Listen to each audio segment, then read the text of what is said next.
In the heart of London stands one of the city's most recognizable landmarks, St. Paul's Cathedral. With its magnificent dome rising above the skyline, it has watched over London for centuries. Perched on a hill north of the River Thames, St. Paul's is far more than a place of worship.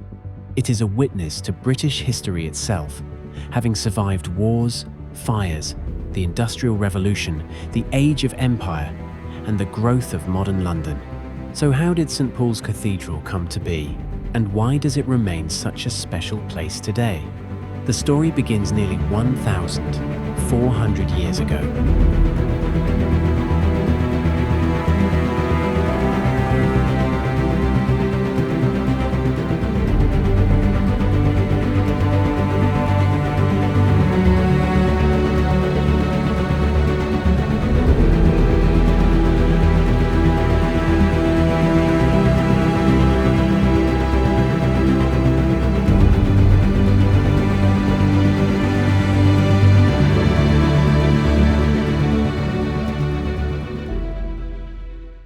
Several churches stood on this site from the Anglo-Saxon period in the 7th century.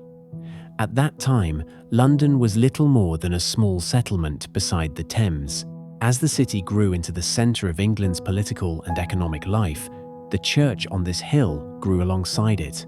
Then, in 1087, construction began on a vast medieval cathedral that would later become known as Old St. Paul's. It was one of the largest churches in Europe, and its towering spire was, for a time, among the tallest structures in the world.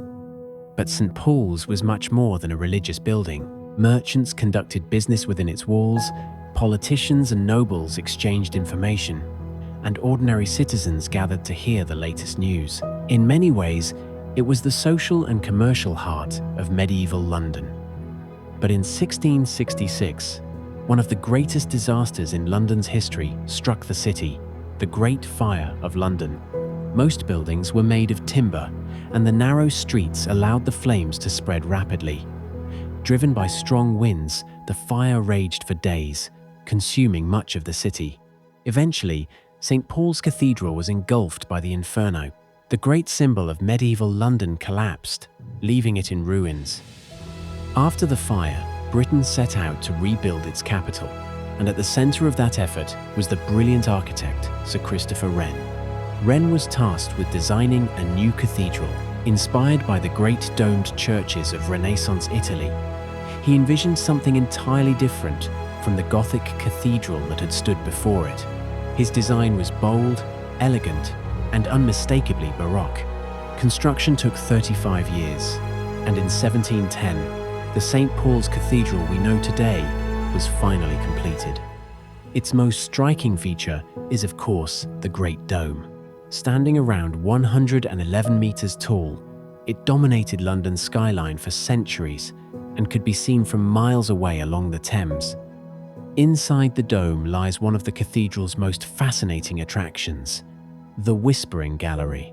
Thanks to its unique circular design, a whisper spoken against one wall can be heard clearly on the opposite side of the gallery.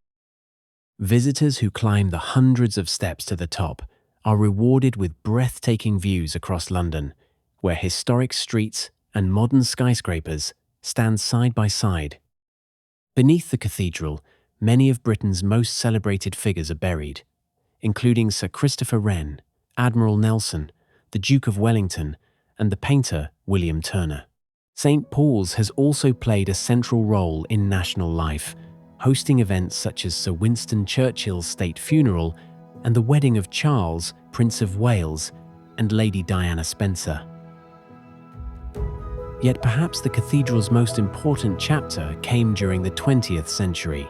During the Second World War, London endured relentless bombing raids by the German Luftwaffe.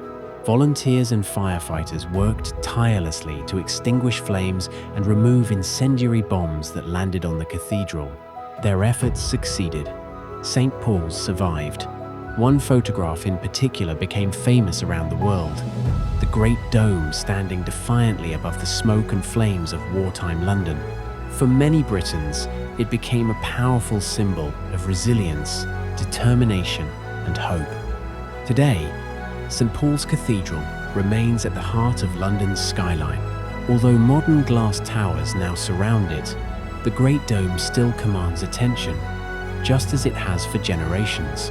Destroyed, rebuilt, and preserved through centuries of change, St Paul's Cathedral stands as a reminder of London's remarkable story.